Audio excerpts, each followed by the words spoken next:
가을 축제 때문에 오늘 또 준비하고 행사 참여한 학생들 위해서 줌으로 일단은 시작을 해보도록 하겠습니다. HDMI 이거 케이블 이슈는 내가 다시 와서 해결을 좀 해야 되겠다. 왜 안 되지? 자, 우리 지난 시간에 했던 얘기는 구두로 잠깐 리뷰를 하면 실리콘 결정 재료, 다이아몬드 구조 얘기도 했고, 그다음에 뭐 심플 큐빅, 페이스 센터드 큐빅 얘기의 연장으로 다이아몬드 큐빅 얘기했고요.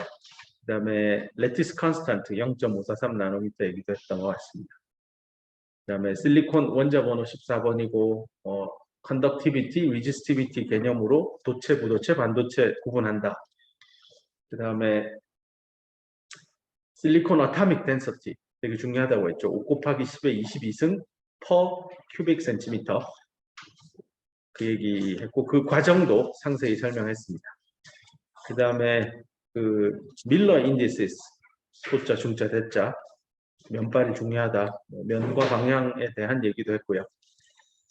밀러 인디시스 관점에서 트랜지스터의 소스에서 드레인으로 채널이 형성돼서 전자가 이동할 때 전자가 맞닥뜨리는 결정면이 100이냐 110이냐 심지어 111이냐에 따라서 전자가 이동하는 정도, 즉 이동도, 영어로 모빌리티 값도 상당히 차이 난다라는 얘기도 곁들였던 것 같습니다. 뭐 상세한 모빌리티에 대한 상세한 얘기도 뭐 하여튼 여기 2학년 학생 수업이라서 빠른 속도로 반도체 물리에 대한 리뷰를 좀 하고요.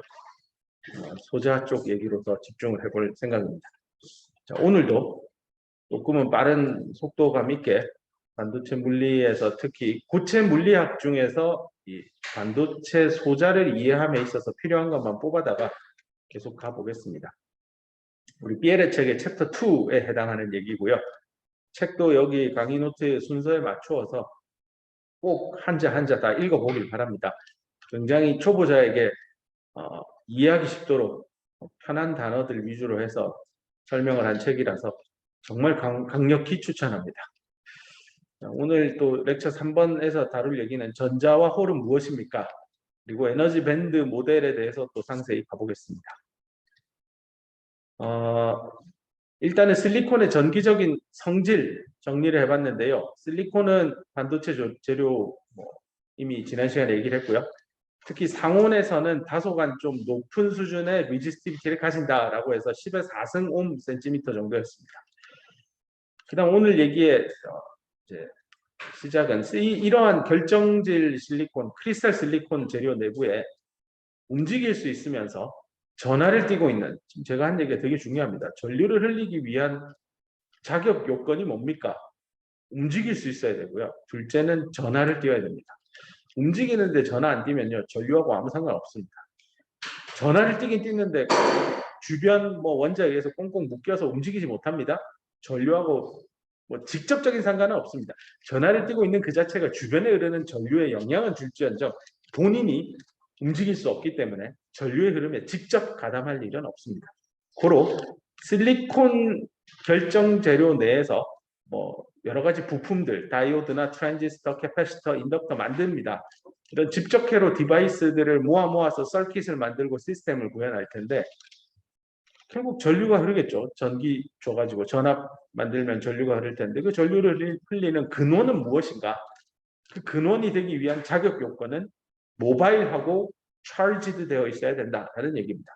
자, 그렇다면 결정 재료인 실리콘 내에 모바일하면서 전하를 띤 역할을 하는 녀석은 누굽니까? 라고 물으면 일렉트론과 홀입니다. 그 누굽니까를요. 전류를 이동한다라는 관점에서 캐리어라는 영어 단어를 씁니다. 이거 굳이 억지로 번역하면 수송자라고 번역이 될 텐데요. 그냥 캐리어입니다. 아마 저기 스타크래프트 게임 좋아하는 학생이면 캐리어 잘 만들어서 그죠? 공격을 하는데 쓸 수 있죠. 이 캐리어 주속류 일렉트론 홀이고요. 이 일렉트론은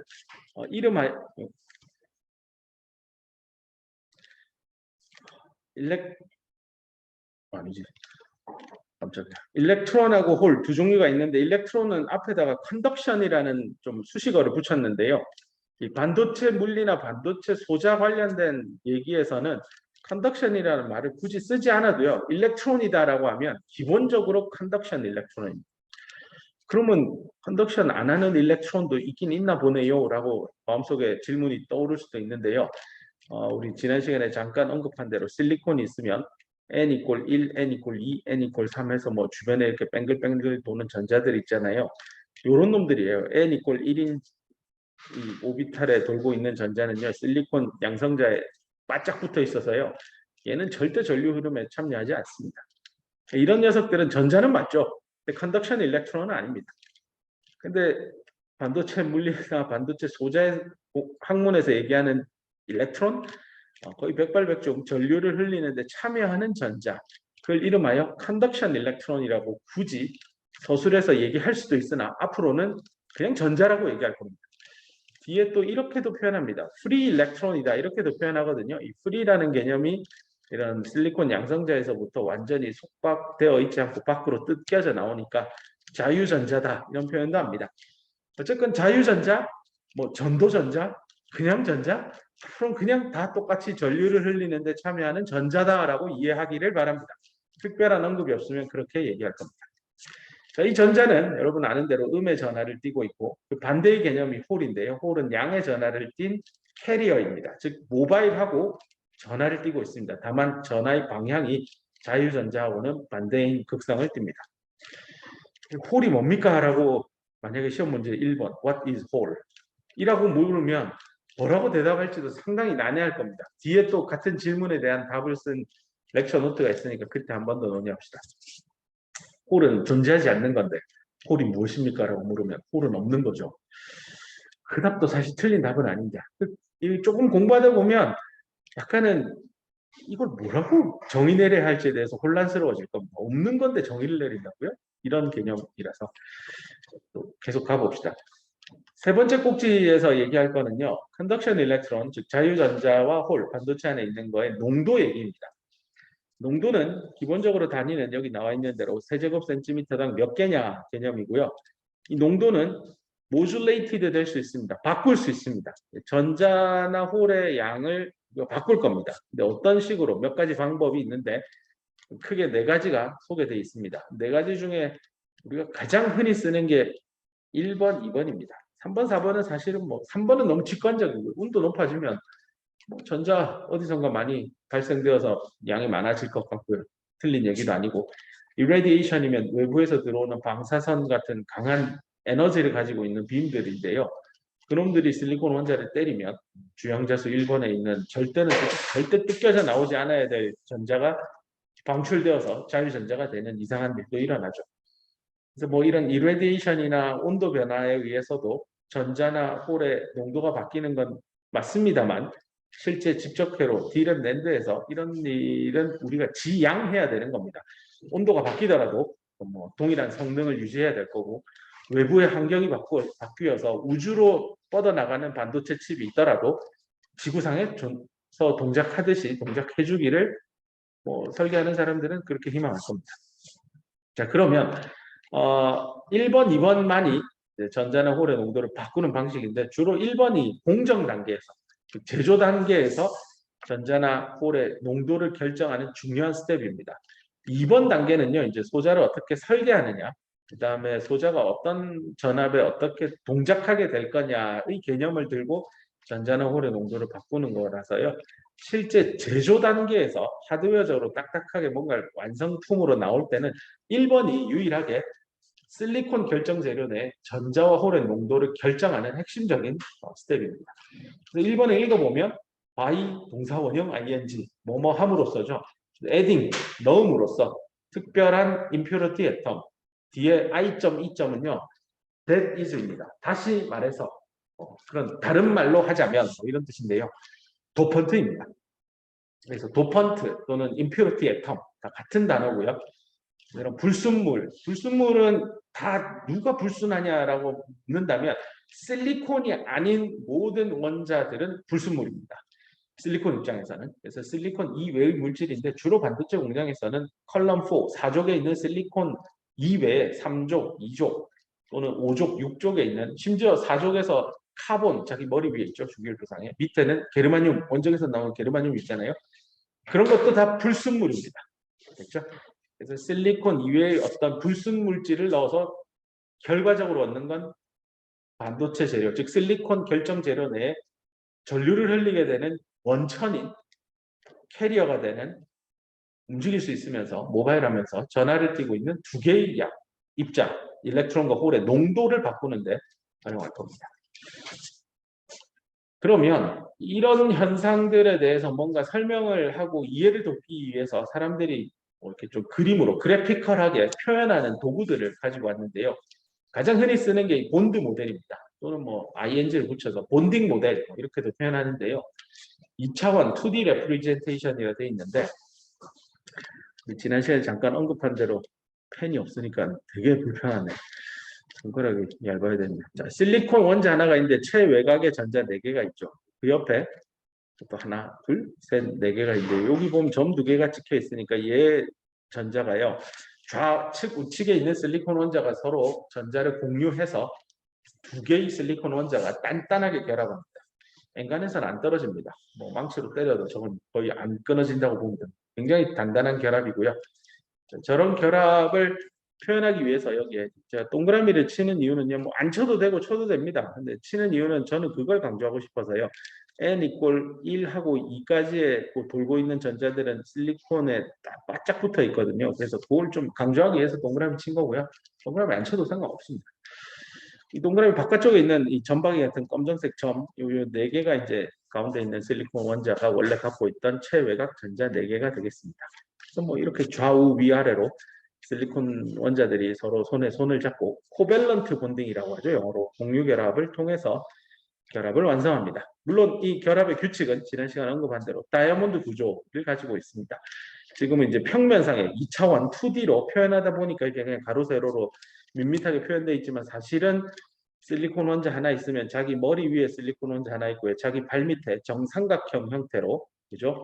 네, 실리콘 원자 3개가 보일 겁니다. 이런 형태입니다. 요걸 이제 정사면체 구조, 테트라헤드럴한 스트럭처로 이해를 해야 되고요. 요게 가장 기본이 되는 실리콘 결정 재료의 유닛, 뭐랄까요, 단위체가 될 겁니다. 근데 사실은 이렇게 이해하는, 설명하는 서적들도 있지만 지난 시간에 강의한 대로 정육면체 유닛셀을 들고 실리콘 원자가 어떻게 결합하고 있는지, 그래서 다이아몬드 구조가 어떤 건지 직관적으로 이해하는 게 좋습니다. 하지만 그 자료에서 보면 그 빨간색으로만 내가 실리콘 원자 4개, 5개 묶어놓은 거 있는데 그게 요 그림입니다. 그래서 네, 이렇게 이해를 하면 될 거고요. 입체적으로는 이런 모습이나 종이 위에 그리기 편하기 위해서 이렇게 그냥 가로 세로로 배열합니다. 그다음 아래쪽 얘기로 가보겠습니다. 아래쪽 얘기는요. 이게 0켈빈 온도 상온이 아닌 절대 온도 0켈빈에서요. 우리 인간이 살고 있는 300켈빈으로 넘어가면요. 한 27도씨 정도 되죠. 룸 템퍼러처라고 합니다. 줄여서 RT, 룸 템퍼러처. 이 정도 상태 온도에 실리콘 결정 재료가 노출이 되면요. 이 공유 결합에 참여하고 있는 전자 중에 일부 전자는요. 이렇게 뜯겨져 나갑니다. 즉 외부의 온도가 가져다주는 열 에너지 때문에 일부 공유 결합이 망가집니다. 손상됩니다. 손상됐다는 뜻은 결합이 깨진 거고 결합에 참여하고 있던 전자가 밖으로 나옵니다. 밖으로 나온다는 게 아까 말한 프리이고요. 이거를 다른 말로 컨덕션이라고 표현할 건데요. 이 컨덕션이라는 의미는 모바일하고요. 전하를 띠고 있는 캐리어, 즉 전자겠죠. 이 경우에는. 이 전자가 움직인다라는 건 전류를 흘릴 수 있다라는 얘기입니다. 그래서 전류가 흐르는 걸 우리 전도 현상이라고 하니까 컨덕션 일렉트론이다라고도 이름 붙입니다. 어쨌건 이렇게 그림상 뜯겨져 나온 이 자유전자가 앞으로 D램의 읽기 동작을 할 때 전류를 워드라인에 따라 빡 흘리고 뭐 할 때 주인공이 됩니다. 그래서 앞으로 실리콘 웨이퍼 안에 최외곽에 있는 전자가 하나가 뜯겨져 나와서 뭔가 전류의 흐름에 읽기 쓰기 동작에 기여하는구나, 이렇게 기억을 하면 되겠습니다. 여기 왼쪽에 있는 문장은 여러분 책에 있는 얘기인데요. 일렉트론이 breaks loose 돼서 become 뭐가 되는데 conduction 일렉트론이 될 때 콤마 찍고 뒤에 보세요. A hole is also created 라고 나옵니다. 그래서 그림에서 보면 지금 우리가 여기 검정색 자유전자에 포커싱을 해서 이놈이 어떻게 되느냐 설명만 했는데요. 사실은 뒤에 빵꾸가 하나 나죠. 빵꾸 났다, 구멍이 났다, 이게 뭐 영어 단어로 홀이죠. 근데 이 홀이 과연 모바일하고 전하를 띠고 있습니까? 아까 앞에서 띈다라고 얘기했죠. 앞에 슬라이드에 돌아가 보면 홀은 양의 전하를 띄고 있고 모바일 하다라고 앞에서 얘기했는데 진짜 그런가요? 본딩 모델을 갖고 이해할 수 있나요? 뭐 이렇게 설명할 수 있을 겁니다. 이게 지금 300켈빈에 노출이 되어서 하나가 뜯겨져 나왔는데 얘만 뜯겨져 나오겠어요? 얘도 아마 나도 나갈래 하고 나왔는데 여기 홀이 있을 겁니다. 나왔는데 원래 이게 나온다는 건 열받아서 나온 거잖아요. 뭐 예를 들어 뭐 야구 경기장에서 막 나는 저기 예전에 롯데를 응원했는데 요즘 골대라서 응원 안 하지만 열받아서 관중석에서 하나 경기 야구 못 보겠어 뛰쳐나올 수 있죠. 그럼 나 에너지 높아진 거죠. 막 서서 막 하고 뭐 고연전 할 때도 막 엘리제를 위하여 막 하는데 좀 있으면 다리 아프잖아요. 그냥 앉고 싶은데 옆에 보니까 자리가 있어. 오 저기 가서 앉자고 딱 여기 앉겠죠. 앉으면 여기 홀 없어져요. 근데 이런 얘기를 하죠. 네가 나와서 홀이 없어졌는데 원래 이 홀이 이쪽으로 온 거야 라고 얘기할 수 있는 거예요. 그죠? 네가 여기 있다가 저쪽으로 가면서 그 홀이 이쪽으로 온 거야. 서로 교환한 거죠. 그죠? 저기 빈자리가 분명히 있었고 엘리제를 위하여 하고 부르다가 다리 아파서 저기 앉았는데 그 홀이 내가 원래 앉아있던 그 의자, 빈 의자 공간 거기가 된 거죠. 됐죠? 서로 주고받은 거예요. 일렉트론과 홀이 원래라면 여기 있는 이 깜장색 점이 이쪽으로 들어가면 여기에 구멍이 생기는데 이 구멍이 이쪽으로 온 것처럼 느껴지는 거죠. 그죠? 이해되세요? 홀은 원래 없는 거예요. 세상에 홀은 없어요. 다만 내가 벌떡 일어나서 저기 빈자리 있네 하고 앉는 순간 그 빈자리가 내가 원래 앉아있던 그 의자예요. 원래 앉아있던 건 홀이었던 거예요. 그죠? 결국은 홀하고 전자가 한 군데 같이 있었던 거예요. 요 자리에 홀하고 전자가 같이 있었는데 전자가 저쪽으로 가면서 거기 있던 홀이 이쪽으로 온 거예요. 뭐 느낌 알겠죠? 이런 일이요. 지금은 이제 하나만 일어나는데 옆에 있던 이놈이 나도 갈래 하면 여기 이제 홀이 생기고 여기 전자 생기죠. 나도 나갈래 하면 여기 홀 생기고 여기 전자 생기죠. 자, 이렇게 전자와 홀은요 짝으로 생겨요. 그래서 일렉트론하고 홀이 짝으로 페어로 생긴다고 해서 펜 없으니까 진짜 힘들다. 일렉트론 홀 페어에서 앞 글자만 EHP 따서요 줄여서 EHP라고 표현하기도 합니다. 그래서 실리콘 결정 재료 안에서는요 자유전자, 컨덕션 일렉트론, 그냥 전자 생기는 순간 홀 무조건 짝지처럼 생깁니다. 파트너처럼 무조건 생깁니다. 그래서 electron holes are created together 뭐 이렇게 표현하기도 합니다. 또는 in pairs 이렇게도 표현합니다. 그럼 이런 결론이죠. 퓨어한 실리콘에 외부의 열온도 상온 300켈빈을 가해서 자유전자가 하나 생기면 홀도 하나 생겨요. 이러면 이제 숫자로 얘기할 수 있습니다. 전자의 농도 1세제곱센티미터당 한 개 있다라고 가정하면 이 재료가 퓨어한 실리콘이었으면 백발백중 홀의 농도도 1세제곱센티미터당 한 개 있다라고 클레임해야 됩니다. 주장해야 됩니다. 그럼 뭐 없다라고 얘기하는 순간 말이 안 되잖아요. 물리적으로 말이 안 맞습니다. 그래서 일렉트론과 홀은 항상 짝으로 생긴다. 이렇게 이해를 하고요. 그럼 이게 과연 몇 개 생길까? 특히 상온 300켈빈에서 뒤에 배우겠지만 100억 개 정도 1세제곱센티미터에 생깁니다. 편의점 가서 야구르트 사 먹으면 100억 유산균 얘기가 제가 이겁니다. 편의점에서 유산균 먹을 때마다 제가 100억이면 이거 실리콘 결정재료 안에 전자의 농도의 개수랑 똑같은데 이러고 기억하면 앞으로 이 숫자가 머리에 확실히 들어올 겁니다. 갑시다. 그래서 이제 이쯤에서 질문입니다. What is a hole입니다. 대학원 1년차 때 구술고사 시험 볼 때 첫 번째 질문이기도 해요. 홀이 뭐냐 이렇게 물어서 홀 is a hole 이렇게 대답했던 기억이 납니다. 아직도 너무 긴장한 상황이라 홀이지 뭐예요 이렇게 반문했던 것 같은데요. 홀은 말 그대로 움직일 수 있습니다. 이게 움직인다는 건 진짜 뭔가 홀이라는 실체가 존재해서 모바일하다는 게 아닙니다. 전자가 모바일하기 때문에 홀도 모바일해진 거고요. 전자 이동하고 항상 반대죠. 전자가 저쪽으로 뛰어가면 그 빈 의자는 내가 있는 쪽으로 오잖아요. 그래서 이동의 방향이 반대이기 때문에 전자가 음의 전하를 띄고 있으니 홀은 양의 전하를 띄었다라고 표현하는 겁니다. 그럼 이런 움직일 수 있고 양의 전하를 띈 이 캐리어를 우리가 홀이라고 하는데 이 홀은 뭐하고 연관이 돼 있냐면 절반만 채워진 공유결합하고도 연관이 돼 있습니다. 이걸 이제 앞에 그림으로 다시 돌아가면 여기 공유결합, 딴 데는 이렇게 공유결합 두 개 예쁘게 돼 있는데 유독 여기만 팔이 하나잖아요. 그래서 이 공유결합을 사람들이 해프필드 코밸런트 본딩이라고 하고요. 반만 채워졌죠. 요 해프 필드 코밸런트 본딩이랑 연관되어 있는 그런 캐리어들을 나오죠. 전하를 띤 입자를 우리가 홀이다 이렇게 정의를 합니다.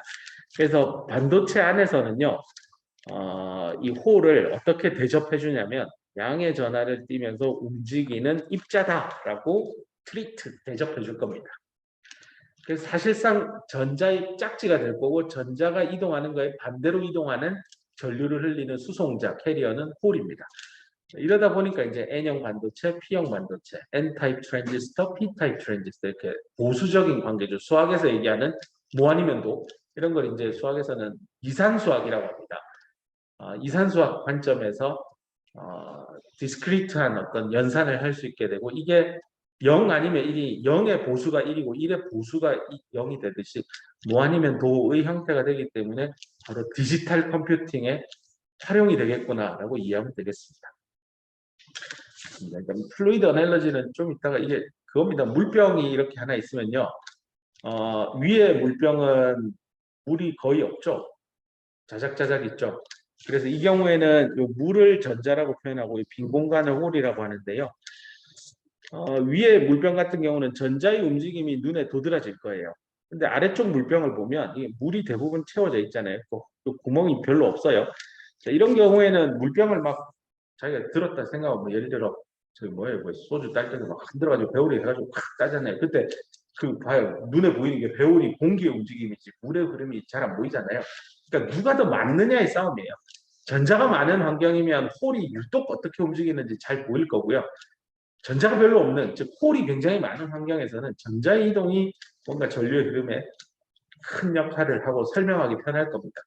그래서 뒤에 P형 반도체, N형 반도체 붙인 PN 다이오드에서는요, 또는 그 둘을 좀 더 확장한 PMP, BJT 같은 트랜지스터에서는 전자가 많은 환경이면 얘를 다수 캐리어를 하고 홀이 작으면 마이너리티 캐리어라고 아마 배웠을 텐데요. 모조리티 캐리어, 마이너리티 캐리어 중에 마이너리티 캐리어의 움직임이 얼마나 중요한지에 대한 얘기들이 PN 다이오드 티어리에 계속 나올 겁니다. 그 얘기 뒤에 또 가서 더 해봅시다. 그래서 제가 뭘 쓰려고 여기 빈칸을 둔 것 같긴 한데 설명을 다 한 것 같습니다.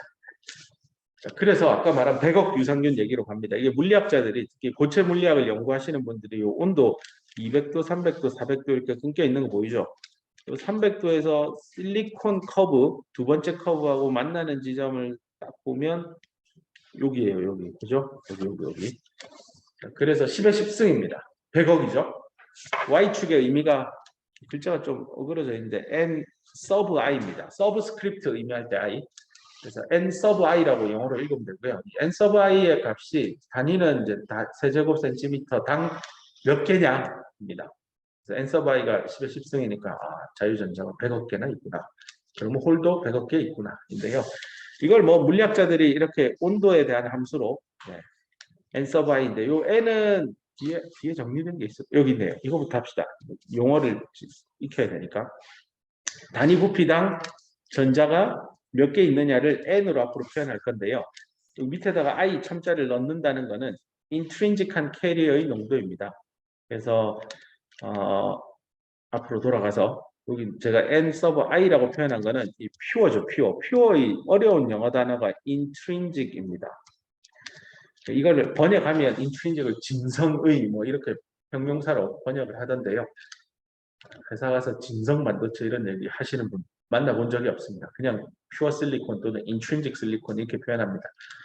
인트린직 실리콘이기 때문에 여기 첨자 I를 넣어서 인트린직한 실리콘의 전자의 농도 N을 조사를 한 겁니다. 그래서 뭐 이 인트린직한 전자의 농도를 함수 온도 T에 대한 함수로 물리학자들이 연구를 해보니 뭐 수식이 이런데 수식을 외울 필요는 없고요. 요거는 기억합시다. 룸 템퍼러처 300켈빈에서 10의 10승계의 자유전자가 퓨어 실리콘에서 나오는구나. 그 상황은 본딩 모델을 써서 앞에 표현한 대로 요렇게 나 열받아서 나갈 거예요. 요 개수가요. 어디 갔니? 여기 있네요. 100억 개나 된다는 겁니다. 되게 많은 것 같잖아요. 100억 개니까. 생각보다 많지는 않아요. 이미 지난 시간에 공부한 대로 여기 플러스 4라고 표현된 게 실리콘이잖아요. 실리콘이 1세제곱 센티미터에 5 곱하기 10의 22승계나 있다 했잖아요. 그 중에 100억 개예요. 비율을 따져보세요. 앞에 계산의 편의를 위해 5를 지울게요. 10의 22승 중에 10의 10승? 비율로 따지면 12승 중에 한 개잖아요. 12승이면 1조예요. 1조. 1조당 한 개예요. 그러니까 1조 개의 공유결합이 이렇게 있으면 이건 4개잖아요. 요 원자 하나가 주변에 여기 이게 뜯겨져 나갔니 안 나갔니는요. 요 공유결합 1조 개 중에 하나일 뿐이에요. 그러니까 뭐 사실은 거의 퍼펙트하게 크리스탈 결정 구조를 유지할 겁니다. 300켈빈에서. 그러니까 웨이퍼의 모양이 액체처럼 녹아 흘러내리지 않고 딱딱한 상태가 유지되고요. 그럼에도 불구하고 그냥 실험실에 놓여 있는 또는 그 팩투어 해봐서 느꼈겠지만 그 천장 위에 OHT죠. 오버헤드 트랜스포트 장비들 일본 회사에서 만드는 거. 그 안에 실려져 있는 25장의 웨이퍼, 한낫에 보통 25장 웨이퍼 들어있는데요. 그 웨이퍼를 구성하는 실리콘 안에 1조 개 중에 하나 정도만 결합이 깨지는구나. 이렇게 그 아마 항온항습 기능이 잘 갖추어진 팹이라서 내부 온도는 거의 300켈빈입니다. 그렇죠? 그래서 머릿속에 300켈빈 100억 잘 기억하고 이게 100억이라는 얘기는 이런 수식을 만들 수 있겠죠. 전자의 농도나 홀의 농도나 다 같겠구나. 이렇게 결론을 내릴 겁니다. 왜냐하면 EHP, 일렉트론과 홀은 짝으로 생기니까요. 그걸 들고 뒤에 한 번 더 여기 썼습니다. 퓨어한 반도체 소재의 경우, 즉 불순물을 전혀 가지고 있지 않는, 다시 설명해서 이런 경우에는 전자의 농도와 홀의 농도는 무조건 같습니다. 왜냐하면 일렉트론과 홀은 짝으로 생기니까요. 그 값이 얼마라고요? 상온 300켈빈에서 10의 10승 정도 나옵니다. 그래서 N과 P는 NI랑 같습니다. 이로부터 앞으로 자주 쓰게 되는 유명한 식이 하나 나옵니다. N과 P를 곱하면 N 대신 NI 넣고 P 대신 NI 넣으면 NP는 NI 제곱이라는 식이 하나 나옵니다. 이걸 이름하여 매스 액션 로우라고 합니다. 매스 액션 로우 법칙입니다. 앞으로 시험 문제 전자의 농도가 얼마입니다. 홀의 농도는 얼마일까요? 모르면 NP는 NI 제곱을 잘 활용하면 됩니다. 아니 NI가 얼마인데요? 줬잖아요. 100억. 10의 10승. 그렇죠? NP는 NI 제곱. 한 20번 마음속으로 또 집에 가면서 NP는 NI 제곱, NP는 NI 제곱을 풀면 머릿속에 떠오를 겁니다. 펜이 없으니까 너무 힘들다. 왜 안 들고 왔을까? 자, 계속 갑시다. 그 다음 이 슬라이드하고요. 이 다음 슬라이드에 나오는 거는 에너지 밴드 다이어그램에 대해서 한번 리뷰를 하려고 합니다. 에너지 밴드 다이어그램을 보면서 사람들이 굉장히 많이 착각하는 포인트들이 많아서 좀 그 부분 위주로 좀 찝어주려고 합니다. 아마 1학년 때 공부를 했겠지만 좀 더 내가 바라보는 관점에서 에너지 밴드 다이어그램은 이런 거다 설명을 좀 해보려고 합니다. 중요한 얘기니까 잘 기억하길 바랍니다.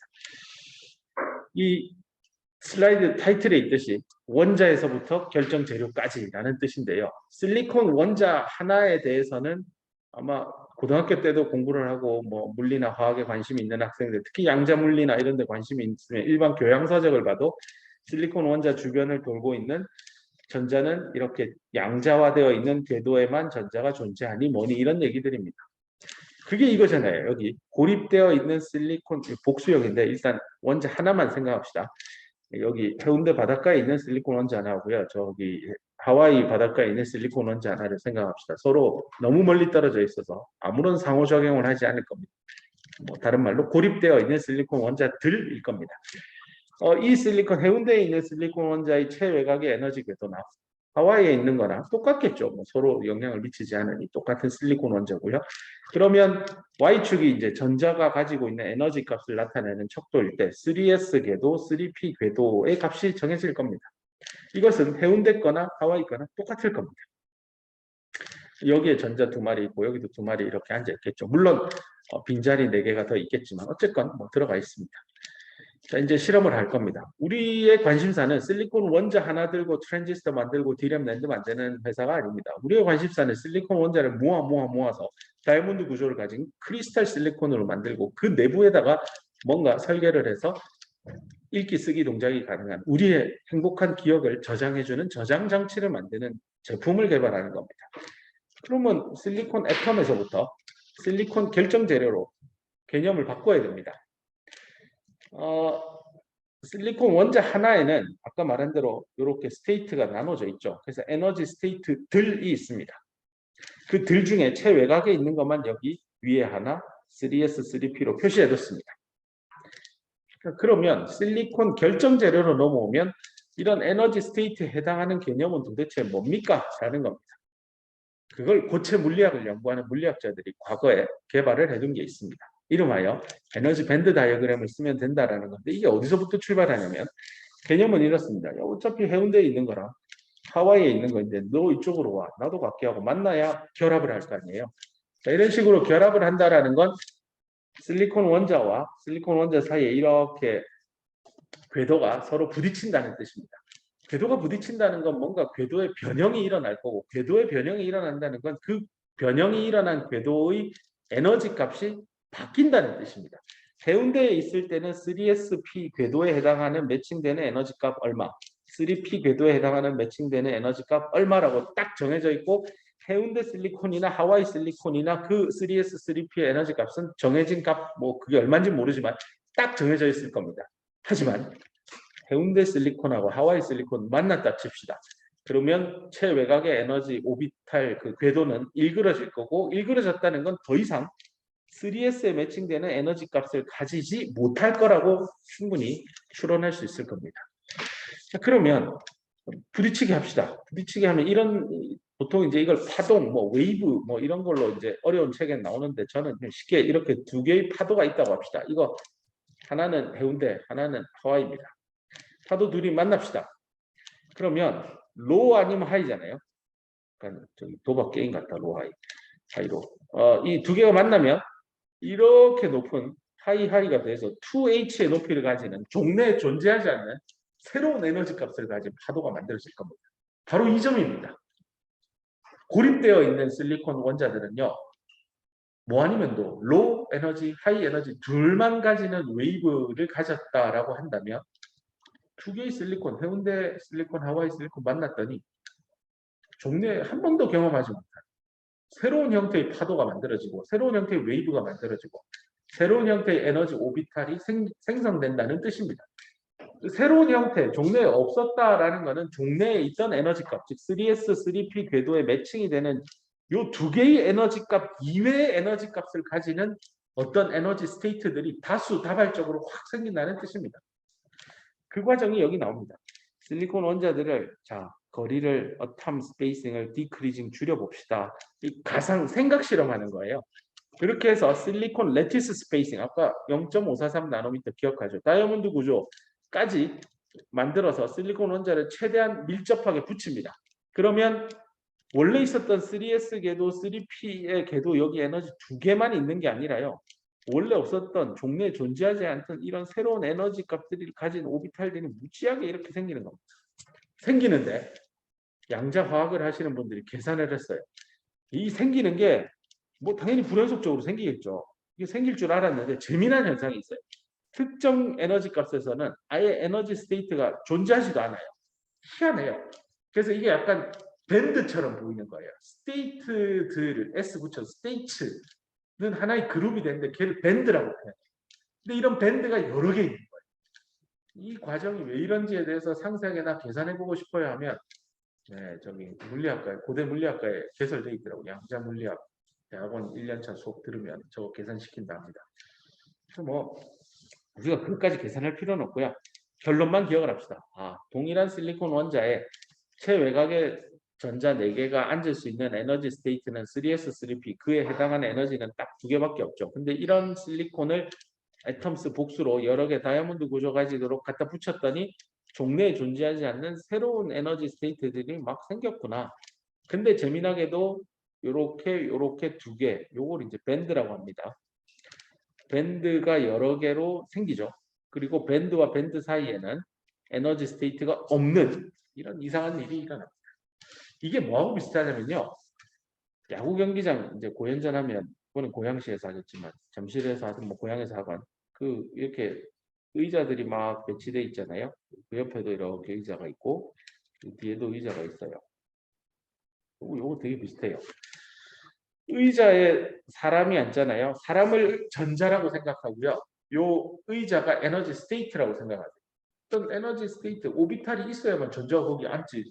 스테이트가 없는데 어떻게 전자가 거기 들어갈 수 있어요? 그죠? 그 똑같은 논리로 사람이 여기 앉아 있다가 나 좀 야구 경기 재미없고 위에 좀 올라가야죠. 이렇게 올라가요. 올라갈 때 사람이 여기 올라가는 이유는요. 거기 비어있는 에너지 스테이트가 확실히 보이니까 올라가죠. 없으면 안 올라갑니다. 근데 올라가는 과정에서요. 나는 저렇게 에너지 없는데 요만큼 올라가야지 하고 복도 있잖아요. 복도. 복도에 딱 올라갔다 생각해봐요. 앉을 자리가 없잖아요. 에너지 스테이트가 없어요. 그럼 거기에는 사람이 앉아서 야구 경기를 볼 수 없을 겁니다. 물론 아니 뭐 불법 의자 깔고 거기에 그냥 앉아서 쪼그리고 앉아서 야구 경기 볼 수도 있지 않습니까? 그 개념이 바로 실리콘 트랜지스터의 트랩입니다. 트랩, 디펙트, 결함. 그런 놈들을 족쳐야 되는데 1제곱센티미터에 무려 1쪽에 있으면 베스트입니다. 월드 베스트.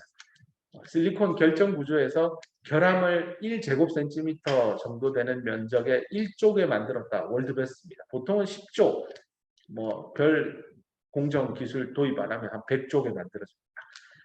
이거 100조 하니까 되게 많은 것 같죠? 아니라니까요. 실리콘의 어타믹 덴서티는 10의 22승대예요. 그거에 비하면 100조, 10의 14승 그렇게 많은 수치는 아니지만 그래도 여전히 꽤 많은 수준의 결함들이 생깁니다. 자, 다시 원래 얘기로 돌아와서 그래서 이렇게 에너지 스테이트들 야구 경기장 가보면 이렇게 사람들이 앉을 수 있는 에너지 의자 그 의자 배치도들이 이렇게 균일하게 배열되어 있는 하나의 그룹이 있고 복도 있고 또 위에 그룹이 있고 복도 있고 또 위에 그룹이 있고 이렇잖아요. 블락화돼 있잖아요. 야구 경기장 좌석들이 이거 개념하고 비슷해요.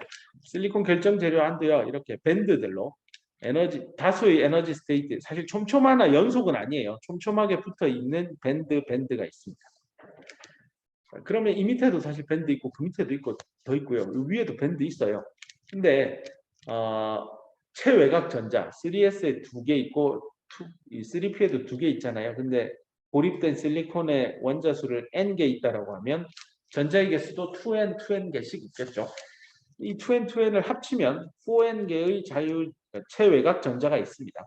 이 4N개의 최외곽 전자는 어쨌든 N개의 실리콘 원자를 합쳐서 만든 결정 재료가 될 테니까요. 요 4N개의 자유전자도 그대로 빨려 들어오겠죠. 어디 도망가는 건 아니잖아요. 그럼 저 4N개의 자유전자가 과연 실리콘 결정 재료 안에 어디에 앉아 있을 건데요. 원래 서 있으면 앉고 싶고 앉으면 눕고 싶고 누우면 자고 싶다 했잖아요. 더 낮은 에너지 상태로 전자는 자연스럽게 이동합니다.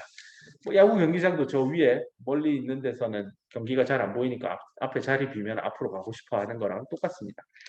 자, 그러면 새로 만들어진 에너지 스테이트는 이 밴드 여기를 이제 꽉 위에도 자리 다 있는데 이 전자들은 밑에 것만 가득 채웁니다. 앞서 노와이드 지워보면 바로 여기에 펜을 안 들고 와서 여기 비어있는 요 에너지 스테이트를 4N개의 전자를 여기 꽉 채웁니다. 요 위에 비어있는 거는요 채우지 않습니다. 그래서 위쪽은 텅텅 비어 있고요. 아래쪽은 꽉 차 있습니다. 이게 뭐하고 비슷하냐면요. 앞에 슬라이드에 기억하겠죠? 이겁니다. 이거. 여기 슬라이드 보이세요? 괜히 이렇게 그려둔 게 아니라 물병 2개가 있는데요. 옆으로 눕혀놓은 이유도 아까 본 밴드의 개념을 좀 가져오기 위함입니다. 아래쪽 밴드는 보면 물이 꽉 차 있죠. 전자가 거의 가득 차 있는 구조고요. 위쪽 밴드는 전자가 별로 없습니다. 그래서 위쪽 밴드는 보면 이 물에 매칭이 되는 전자는요 자유롭게 막 이동할 겁니다. 아래쪽은요 전자가 당연히 이동하겠지만 우리 눈에는 빵꾸, 구멍, 홀이 막 이동하는 것처럼 보일 겁니다. 그래서 앞으로 넘어가서 2개의 밴드가 있을 때요 이런 얘기를 많이 할 겁니다.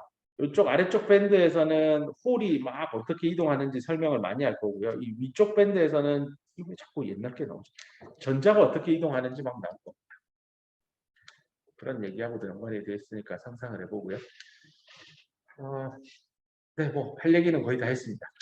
사실은 밴드가 2개만 있는 것처럼 사람들이 설명을 많이 하는데 아래쪽에도 밴드 여러 개 있고 위에도 많아요. 그 아래쪽 밴드는 뭐냐면 이쪽에 있는 밴드는 여기 지금 표시는 안 돼 있지만 2S, 2P 자꾸 이상하게 나오지?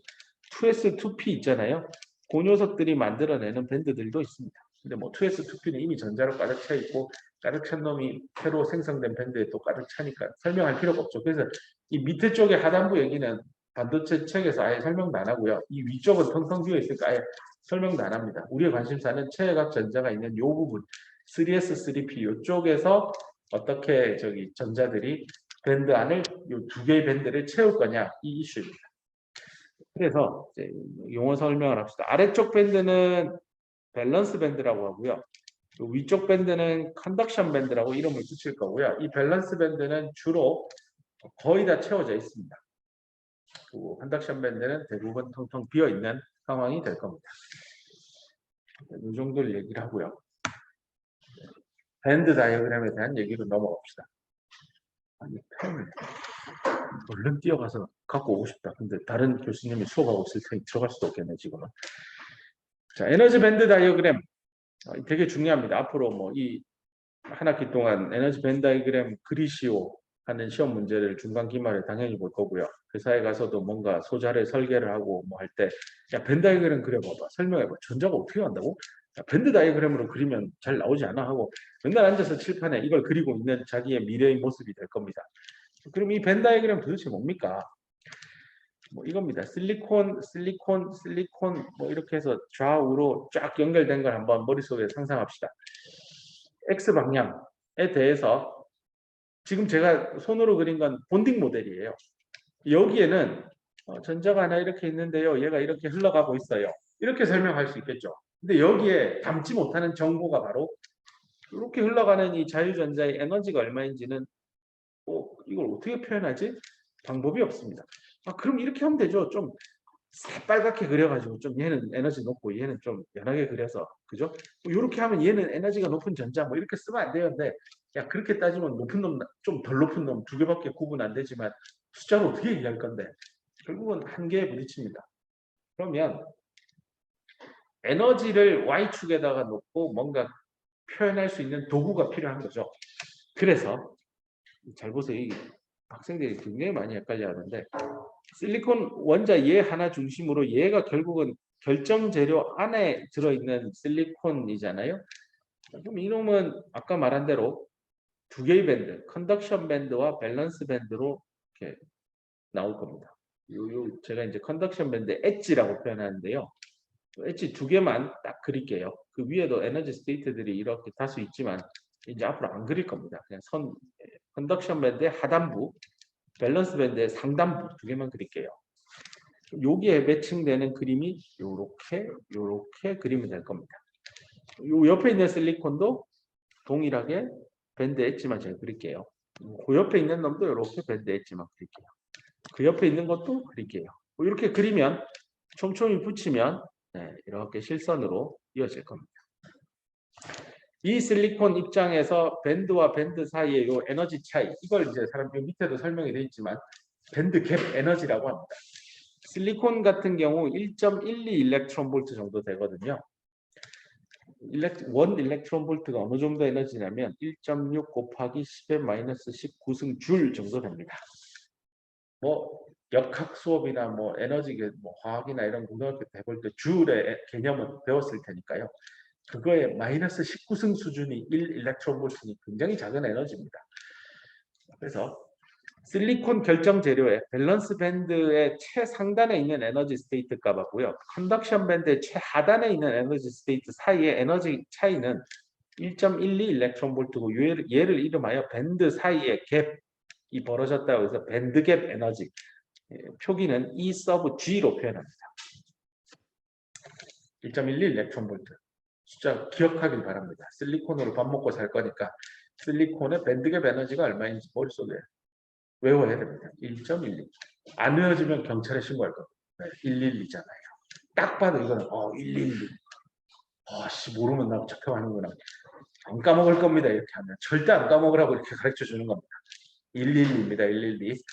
자, 1.12 일렉트론 볼트를 가진 밴드갭을 가진 실리콘 원자는 요 왼쪽이나 뭐 세 번째나 네 번째나 다 동일한 거니까 동일한 밴드갭을 가질 겁니다. 그래서 이렇게 왼쪽을 가면서 X 방향입니다. 그걸 여기 책에서는 디스턴스라고 표현합니다. 뭐 어려운 말로 변위. 뭐 거리 뭐 이렇게 번역이 되어 있는데요. 그냥 X 방향을 따라서 밴드 다이어그램을 그린 게 그냥 이렇게 일직선 두 개 평행선 그리는 겁니다. 이렇게 그려놓은 평행선이 사실은 여러분 눈에는 이게 다이아몬드 구조를 가진 결정 구조를 가진 실리콘이고 여기 사실은 에너지 스테이트가 밑에도 있고 위에도 있는데 다 그리기 보기 싫으니까 안 그리고 밸런스 밴드의 최상단, 컨덕션 밴드의 최하단만 그린 거고 이게 실선으로 이렇게 연결됐다는 뜻은 실리콘 결정 재료에서 뭐 특정 방향, 뭐 100 방향일 수도 있고 저는 임의의 방향 X라고 표현했는데 X 방향에 따라 그려보면 어차피 x 이꼴 뭐 예를 들어 여기를 x 이꼴 0이고 이쪽을 뭐 x 이꼴 뭐 2나노미터라 합시다. 0이나 2나노미터나 뭐 그 사이에 결정 재료가 바뀐 게 하나도 없으니 물질의 고유한 값인 밴드갭 에너지도 유지될 테니 그냥 평행선으로 이렇게 표현하면 될 겁니다. 그래서 예전에 이런 시험 문제를 냈던 기억이 납니다. 다음은 실리콘 본딩 모델을 나타내는 그림입니다.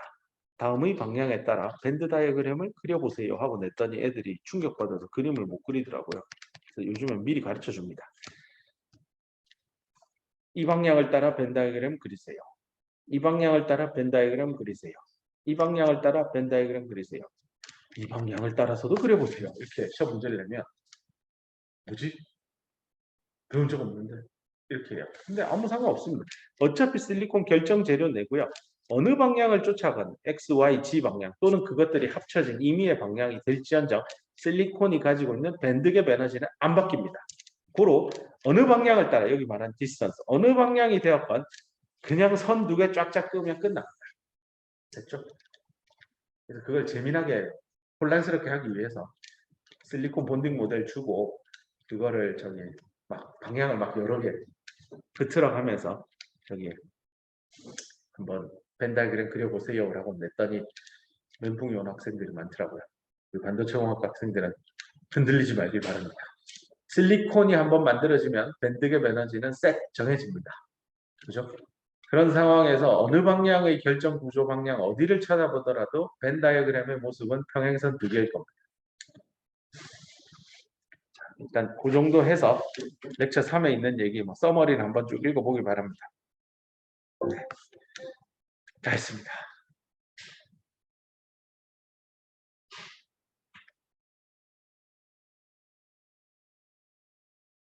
이거 리뷰해야 되는 게요. 렉처 19까지 있더라고. 과연 내가 이 리뷰를 다 할 수 있을까?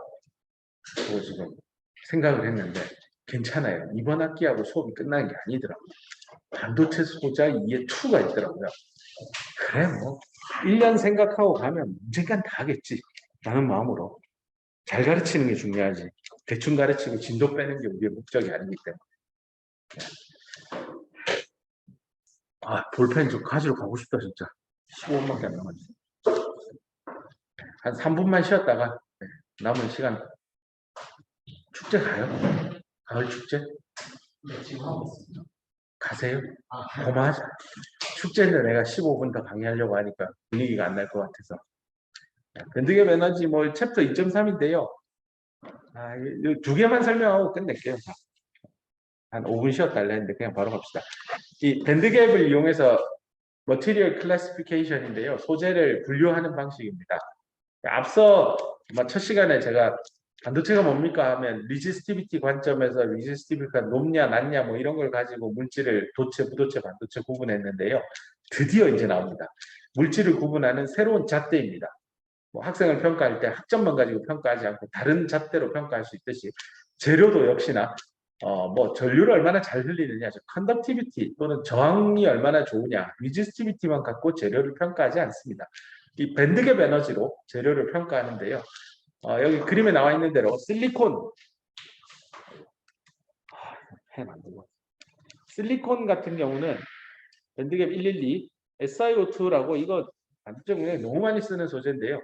실리콘 다이옥사이드 밴드갭은 무려 9배 달합니다. 거의 9배죠. 메탈은요. 이거 밴드갭이 없네. 네, 없습니다. 컨덕션 밴드가 이미 전자로 가득 채워져 있어서요.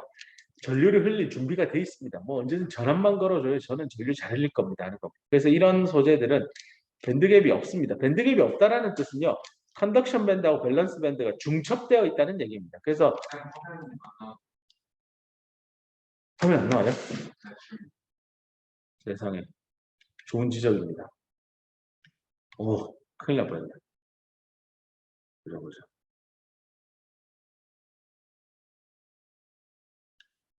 됐다. 공유했습니다. 언제든지 이런 거 빨리 얘기해 주세요. 나중에 다 지나가고 나면 망합니다. 자, 다시. 자, 실리콘이라고 하는 반도체 소재는 밸런스 밴드하고 컨덕션 밴드가 분리되어 있고 밴드 갭이 112입니다. SiO2는 절연체라서요. 요 갭이 상당히 크고요. 메탈은 요 아래쪽에 있는 요 밸런스 밴드를 손으로 잡아가지고 위로 쭉 들어 올려서 한 요 정도에 놓았다 생각해보요. 그럼 여기 이렇게 겹치죠. 그 상황을 여기 오른쪽에 그린 겁니다. 결국 밴드갭이 없다는 얘기를 강조하기 위해서 그림을 저렇게 그린 겁니다. 자, 그러면 밴드갭 에너지가 도대체 의미하는 게 뭡니까? 이게 되게 중요하다고 항상 생각하는데요. 실리콘하고 실리콘 결합의 공유 결합에 참여하고 있는 이 전자가 뜯겨져 나오는데 에너지가 필요할 거잖아요. 야구 경기장으로 따지면 아래쪽 관중석 있는 데서 복도를 관통해서 위로 좀 올라가고 싶을 때 얼마의 에너지를 들여야 내가 좀 위로 올라갈 수 있을까? 그 개념하고 같거든요. 얼마의 에너지가 필요할까인데 질문은 이겁니다. 얼마의 최소한의 에너지가 필요합니까? 이 최소값 문제인데요. 이 공유결합에 참여하고 있는 실리콘 공유결합에 참여하고 있는 이런 전자는요. 요 밸런스 밴드 여기 안에 있는 전자 이 여러 개 중에 하나일 겁니다. 그죠? 밸런스 밴드 중에서 가장 최상단에 요 정도의 에너지를 가진 그 전자 어디 있을 겁니다. 뭐 그 녀석이 예컨대 얘라고 합시다. 얘가 이제 뜯겨져 나가면 되는데 뜯겨져 나가면 어딘가 가서 앉을 자리가 있어야 되잖아요. 에너지 상태값. 그게요. 뭐 저 컨덕션 밴드 제일 위에 있는 데까지 가도 되겠지. 이만큼 가도 되겠죠. 근데 이 정도 가려면 에너지의 값이요. 지금 밴드갭보다 훨씬 커야 돼요. 저 정도 말고 컨덕션 밴드 여기 최하단부에 있는 요 빈자리에 요만큼만 딱 가고 싶은 거예요. 요 정도의 에너지 변화만 딱 경험하면서 여기 있던 자유전자 공유결합에 참여한 전자가 자유전자가 되는 그 에너지, 최소의 에너지죠. 요게 밴드갭 에너지랑 딱 맞습니다. 매칭이 됩니다. 그래서 어떤 소재가 밴드갭 에너지가 작다? 이 얘기는요. 공유결합에 참여한 전자가 진짜 전류를 흘리는 모바일 그리고 차지드 파티클로 변신하기 위해서 필요한 최소한의 노력값이에요. 에너지값. 근데 그게 작잖아요. 그러면 자유전자 잘 만들어지겠네? 맞아요. 그럼 반도체지만 좀 도체에 가까운 반도체겠죠. 근데 밴드갭이 좀 커요. 예를 들어 SiO2 같은 거는 뭐 이미 절연체지만 이런 절연체도 전자 있어요. 뭐 화학 시간에 공부한 대로 Si하고 O는 이렇게 손에 손을 잡고 공유결합 참여하고 이 전자 없는 게 아니에요. 절연체에 전자 없다라는 말은 무슨 뻥이에요. 있는데 모바일 하지도 않고 그죠? 그렇기 때문에 전류의 흐름에 참여하지 못할 뿐이에요. 있긴 있어요. 그러면 SiO2에 전자 이거 뜯어내가지고 전류 흘리면 쓰면 되겠네요. 맞아요. 쓰려는데 필요한 최소한의 노력값, 최소한의 에너지 값이 이 SiO2 소재가 가진 밴드갭 에너지예요. 9 일렉트론볼트입니다. 그런 말 있잖아요. 그 유리창도 뭐 전압 엄청나게 세게 가면 전류 흐른다. 맞아요. 플라스틱, 스티로폼도 전류 흘릴 수 있어요. 그 안에 전자 있거든요. 뭐 고분자 화학 물질들이지만 전자가 아예 없는 건 아니에요. 근데 왜 전류 안 흐를까? 밴드갭이 커서 그래요. 근데 이제 실리콘 같은 경우는 112 정도라서 소량의 에너지만 가해도 자유전자가 막 만들어지고 실제 열 에너지, 소량의 에너지 중에 대표적인 에너지가 웨이퍼를 OHD에 매달아서 그냥 항온 항습되어 있는 27도씨에 놔두면 300켈빈 온도에서 이 공유결합에 참여하고 있는 전자 중에 무려 100억 개가 튕겨나오는 거예요. 그 100억 개가 어디가 있겠습니까? 이제 벤 다이그램을 그릴 수 있겠죠. 여기 흰색 선 보이세요? 여기 살짝 비워놓은 거 여기 치울게요. 그냥 오타가 아니고요. 제일 위에 있는 저 빈자리에는 사실 전자가 없어요. 그놈이 어디 갔냐면 요 위에 이렇게 살짝 이게 묻어 있어요. 그래서 컨덕션 밴드에 살짝 올라가 있는 자유전자들이 있고 그 자유전자는 어디서 왔느냐? 밸런스 밴드의 그 최상단에 있는 고기에서 뜯겨져 올라온 거예요. 그 개수가 몇 개냐고요? 총량은 뭐 웨이퍼 크기 따라 다르겠지만 단위 부피당으로 생각해 보면 한 100억 개 정도의 자유전자가 생성되고 동시에 짝으로 오늘 배웠죠 EHP 홀도 그만큼 생성될 겁니다. 그래서 아까 지금 또 강의 노트가 바뀌었는데 아까 물병으로 빗대어서 제가 위아래로 물병 2개 놓은 거 기억나죠? 그 슬라이드에서 아래쪽 물병은 윗단에 이렇게 빈 공기가 채워져 있고 그 위쪽에 놓여져 있던 물병은 아래쪽에 이렇게 물이 찰랑찰랑 채워져 있던 그 그림 기억할 겁니다. 그 상황이 사실은 지금 여기 보고 있는 이 실리콘 재료, 이 밴드 갭 설명하는 요 얘기하고 똑같이 매칭이 된다라고 이해하면 될 겁니다. 자, 뭐 다 한 것 같습니다. 밴드갭 되게 중요한 개념입니다. 밴드갭 에너지는 결국은 공유 결합을 끊고 나오기 위해서 필요한 그냥 에너지가 아니고 최소한의 에너지입니다. 그래서 이 밴드갭이 작으면 동일한 온도 또는 동일한 외부 열 에너지가 있을 때 더 많은 숫자의 자유전자가 나오겠죠. 그래서 실제 뭐 예전에 이런 시험 문제로 물어봤던 것 같아요. 강의에서도. 절메니움하고 실리콘을 비교하는 건데요. 둘 다 사족 원소거든요. 절메니움은 실리콘 밑에 있긴 해요. 주기율표상에서. 밴드갭은 절메니움이요. 대충 0.66 일렉트론 볼트입니다. 실리콘의 절반이라고 하면 기억하기 좋을 겁니다. 그럼 동일한 온도에서 실리콘 웨이퍼를 써서 뭔가 D램 낸드를 만든 거랑 절메니움 기판을 써서 물론 만들 수 있는 기술도 있고요. 대신 돈이 많이 듭니다. 양산을 많이 안 하기 때문에 비싼 탓도 있지만 만들기도 까다로워서 안 만듭니다. 근데 참 아이러니하지만 잭 킬비 박사님이 처음으로 직접 회로를 만들어서 데몬스트레이션 보여준 거는 절메니움 기판에서 반도체 직접 회로를 만든 역사가 있습니다. 역사가 반복된다고 요즘은 또 절메니움 웨이퍼를 이용해서 뭐 D램 낸드를 어떻게 만들어 볼까 하는 그런 연구하시는 분도 있습니다. 근데 뭐 워낙 메모리 사업 자체는 이게 원가 경쟁력 싸움이다 보니까 비싼 기판을 써서 뭔가 한다는 것 자체가 받아들여지기 쉽지 않습니다. 어쨌건 원래 얘기로 돌아와서 절메니움 기판을 쓰면요. 그러면 아까 실리콘은 300켈빈에서 100억 유산균, 100억 개의 자유전자가 얻어지잖아요. 단위 부피당.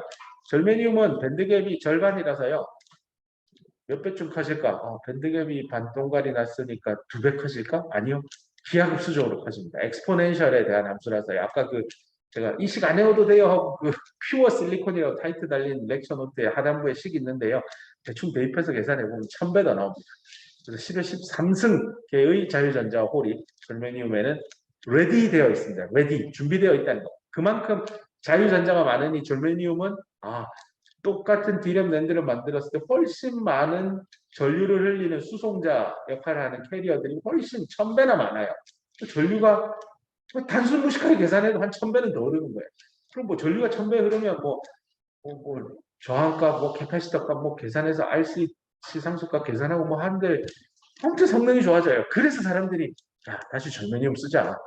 그러면 실리콘보다 더 좋아. 근데 사람들이 야 웨이퍼 값이 얼마인데 웨이퍼 실리콘은 야 12인치 하나에 5만 원인데 절메니움 500만 원인데 미쳤냐 이러고 이제 커트 당하는 거지만 그 절메니움 기판을 얼마나 잘 만드느냐에 따라 사실은 또 미래 세상이 바뀔 수도 있어요.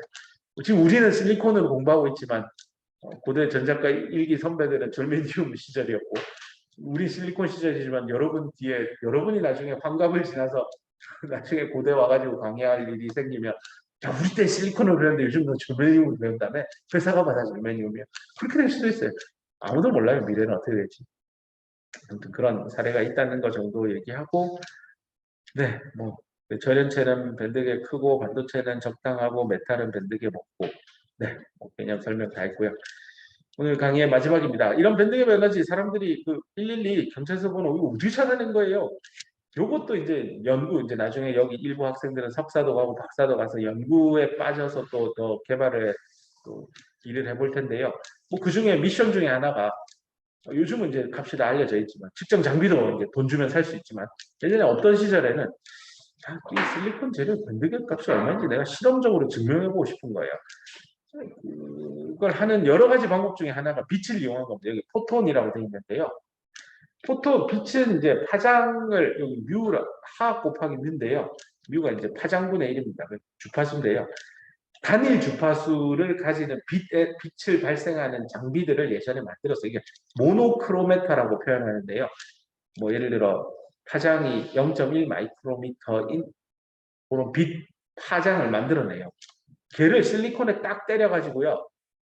그럼 그 파장에 해당하는 에너지 값이 있잖아요. 그 에너지 값이 밴드갭하고 비교를 할 수 있겠죠. 그래서 밴드갭보다 큰 에너지를 넣어주면 여기 있던 자유전자가 이렇게 올라가는데 보탬이 돼서 이게 흡수가 되겠죠. 근데 밴드갭보다 낮은 에너지를 가진 파장을 만들어서 웨이퍼에다가 쏴주면요.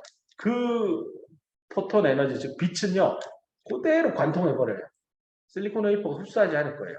그 말인즉슨 실리콘 웨이퍼의 밴드갭 에너지 값은 지금 내가 준 에너지 값보다 큰가 보다라고 판단할 수 있습니다. 그래서 실제 실험을 했고 이게 생 노가다죠. 뭐 해보는 거예요. 0.01 일렉트론 볼트부터 시작해서 한 100 일렉트론 볼트까지 소수점 둘째짜리 레졸루션 정확도를 들고 실험 다 해보면 되죠.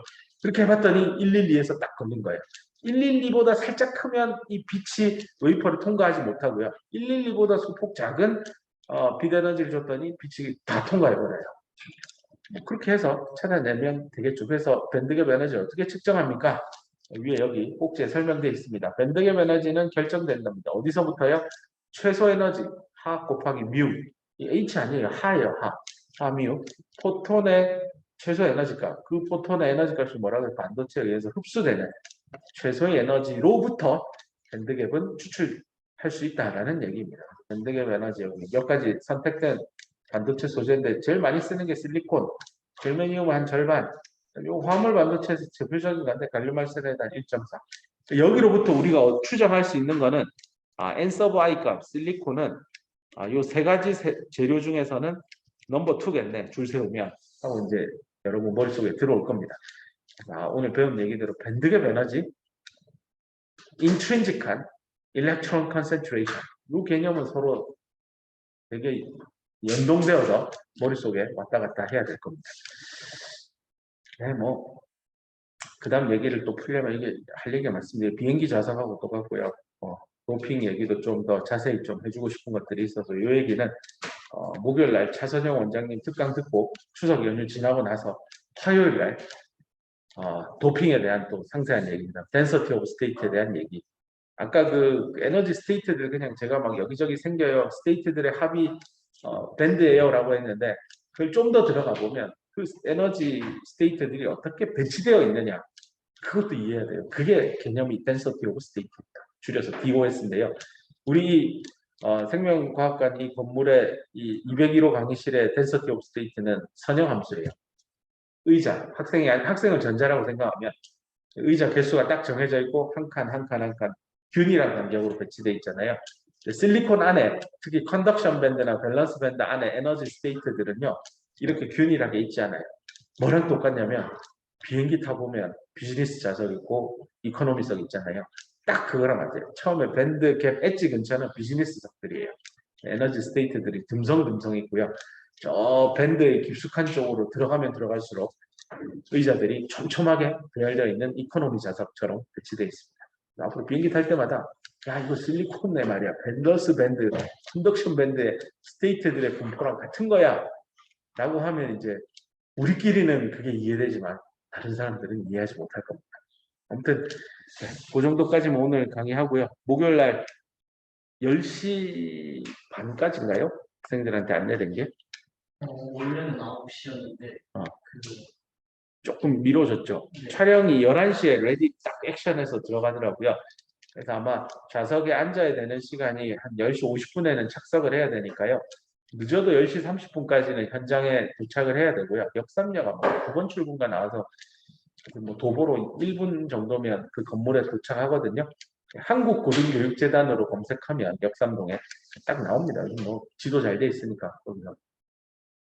지하 3층인데 엘리베이터가 좀 특이한 엘리베이터라 버튼을 -3 이렇게 누르면 삑삑삑 소리 날 거예요. 그 A, B, C, D 글자 뜰 건데 A가 뜨면 A 엘리베이터로 가서 타면 돼요. 타서 문 닫히면 누르면 돼요. 괜히 또 지하 3층 버튼 없다고 막 당황하지 마세요. 처음 가면 되게 당황하거든요, 학생들이. 그냥 밖에 버튼에서 -3 누르면 A 딱 타면 돼요. 그럼 문 열렸다 아무거나 타가지고 왜 지하 3층 눌러주세요. 안 눌러줘요. 저 18층까지 올라가기도 하니까 무조건 밖에서 버튼 누르고 엘리베이터 정해진 엘리베이터를 탑승해야만 지하로 내려갈 수 있습니다.